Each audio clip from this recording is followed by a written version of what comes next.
I can't believe I'm saying this. Welcome to Malaysia, and I am in Malaysia. Here comes the part 4 of my official travel vlog in Malaysia that I started some weeks ago. Previously, in part 3, we talked about visiting Batu Caves and its historical stories. If you haven't watched it yet, make sure to watch it for a visual treat inside a 400 million years old cave. Believe me. And in this video, we are exploring Kuala Lumpur capital city, Chinatown, and the much awaited Twin Towers of Petronas. Around afternoon, we reached a hotel for some refreshments. We are staying at the Metro Star Hotel located at the center of the city. The room was fairly spacious and comfortable.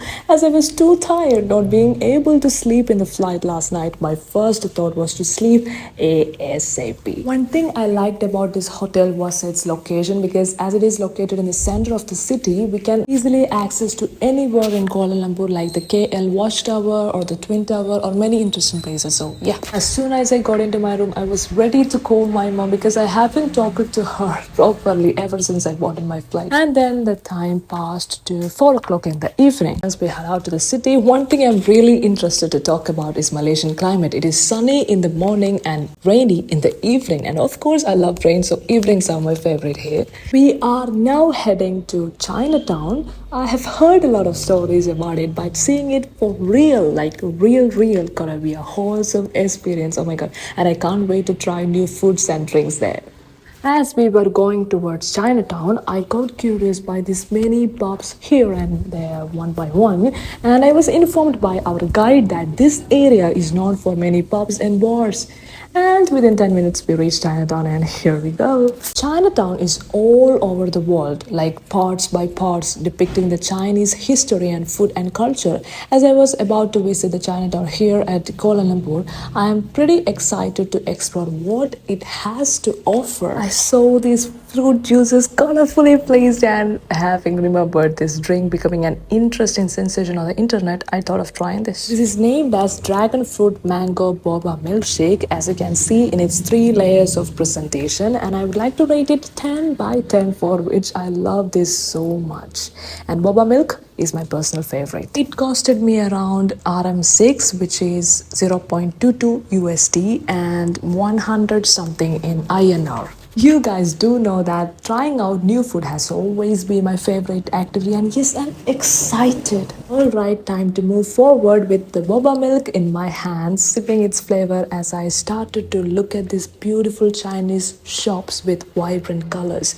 Each shop has its own uniqueness in its way they present themselves, be it the kind of food, calling out to customers, arrangements of food. Oh my god, these candy shops were a huge trend back then, and I stopped there to taste these. The strawberry candies were so sweet with sugary coating, and I should say it is most delicious that it looks. And I would rate it 10 by 10 again on my rating. One thing to note about the Chinatown where I'm standing right now is in the Petaling Street at Kuala Lumpur, and I would say the Chinatown here is not just about Chinese culture but also about Malaysian, Philippines, and other Asian cultures. So it's just a combination of all these that you get here. Towards the end of the street, it is a junction where we can walk into the main city. And as I walked into the city, I've been thinking a lot of thoughts actually, and I find it still unbelievable that I made it to travel this far away from my home. Coming from a middle class family, going international trips are something truly and unbelievably unconventional in my entire bloodline. So being here as the first person in the 20s to go on a solo international trip on my own savings before marriage or family responsibilities feels pretty great deal to me. Hoping and looking forward that every girl and boys, okay, I'm not being gender specific here, girls and boys do follow your dreams and accomplish 1 or 2 at least before marriage or any family responsibilities, because it just feels right to do so. Wait. I do feel like I'm in a filmy moment right now, like people crossing and having their busy life going on. It's such an interesting sight to see. Such a big city and lots of people living their busy life. The time was around 5 p.m. and right now you're watching the metro station here, and the metro is passing there. It's truly a photography moment, and I've been like a little kid watching this site very interestingly. I've been thinking about my own parents, like they will be wondering what their little girl was. Like she's in a different country, like 3,000 miles away from India, and walking through a new city, a new world of experiences and sights. Oh my god. Right now, I'm entering to a mall here. Pretty sure it must be a lot different than the malls I used to go back in hometown. I sat there for some time, ruminating about my own life and how well settled it may look now and how uncertain it feels thinking about tomorrow.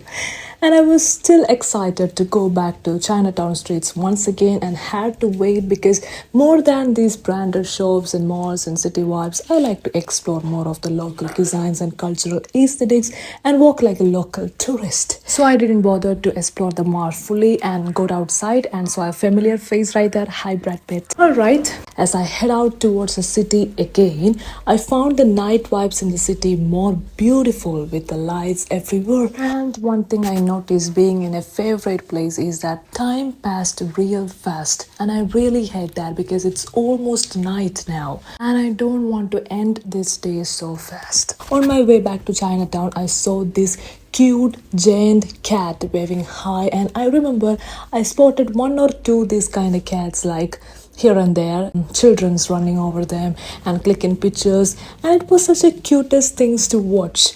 We even clicked a picture or two among these, waving large high and byes to our little but big friend here. We kept walking forward, and I was feeling really hungry and wanted to try something new, really new and different from anything I've tried so far. And this landed me to the Turkish street nearby, opening up a new variety of Turkish spicy delight. And here we go. Lights and the songs they played in this Turkish restaurant reminded as if I am somewhere in Arab nation. A man dressed in Turkish attire welcomed us with the menus, and as far as I can remember, I ordered a meal with beef stuffed inside it and with fries. But I'm really sorry I couldn't remember the name now. The Turkish man led us to their restaurant soon after the food was ordered. I felt better to sit outside enjoying the street view rather than being inside, and I loved these antique lights, and these were the most beautiful I've ever seen. As I sit to savor the Turkish taste for the first time ever in my life, I should say I've become a huge fan of Turkish cuisine, and yes, I would love to buy it again if I could. And yes, I would hope to visit Turkey someday and give you a detailed description of Turkish food, inshallah. As I was sitting and admiring this delicious food, my eyes went on to the nearest shop. That is when I thought of buying souvenirs, something I'm looking forward to since the morning I landed here. My mind was searched for a proper souvenir item as I can't wait to collect my first ever souvenir stamp, and I realized things are pretty cheap here, both food and stationery items. And I spent some ringgits of about RM8 to be specific, and I brought a souvenir stamp for myself as a token of memory of my visit to Malaysia. Here is the stamp that I collected, and it has everything that represents Malaysia. Its flag, twin tower, watchtower, highest skyscraper, and I'm looking forward to paste it on my fridge back when I reach home. Yes. My hungry stomach filled, stamps collected, and with a happy mind, I headed back to Chinatown to get a night view of the same. Much beautiful than I expected, and those Chinese lanterns were such a great highlight in the frame right now. The Chinatown still seemed to be busy with people despite the fact that some shops have closed by 5 p.m., especially the Malaysian shops, as Malaysian people, let me tell you, they usually work till 5 p.m. only, and thereafter it's their family time. And these people are very strict about their working hours and stops working right after 5 in the evening.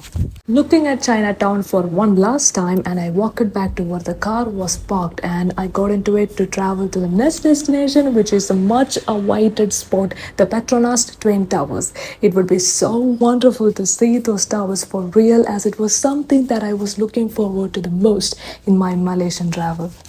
I remember the first time I had heard about this twin tower when I was in my primary school. In my little GK textbook, where it had a picture of twin tower under the chapter named "Famous Towers in the World." Ever since that, this has been a very fascinating sight I wanted to see for once in my life, especially its night view when it glitters at its best. And here I am going to witness it at this pretty night in Kuala Lumpur. Yay! We reached here at last. And whoa, the tower seemed to be so huge than I expected and so majestic to keep watching for a long time. Interestingly, this is a business tower and has nothing much to view to the inside apart from business enterprises, but the tower itself was a visual trade, making it stand out from the rest of the big buildings and skyscrapers or whatever that is around it. I feel like I'm officially crossing a bucket list here, and I'm quoting the moment as watching Twin Towers at night. Quite interesting, right? And I should say, at this moment, I'm telling you, you should watch this tower once in your life with your real eyes because it's such a beautiful thing to watch. Not just behind the screen, behind a phone, behind a picture in the textbook or something like that. It should be seen with your real eyes. It's that beautiful. Having been witnessed such a magnificent sight, I was so happy about the day I just had. The vibrant Chinatown, the huge Kuala Lumpur city, the amazing Turkish food, and the best view at the Twin Towers. Honestly, I felt so grateful to have seen it all, and yes, I can call it a day now. Time to head back to the hotel, and my hungry stomach kept giving me food alarms, and I stopped to have some food at a Tamil restaurant. Yes, there are lots of Tamil and Tamil restaurants here. Calling the Twin Tower as my highlighted moment of the day, and I'm winding up part 4 of my Malaysian travel here. And on my next vlog, I'm moving to another country where I'll be spending a week. Keep guessing which country I'm going to, and see you in my next vlog. Bye from me and Minawait.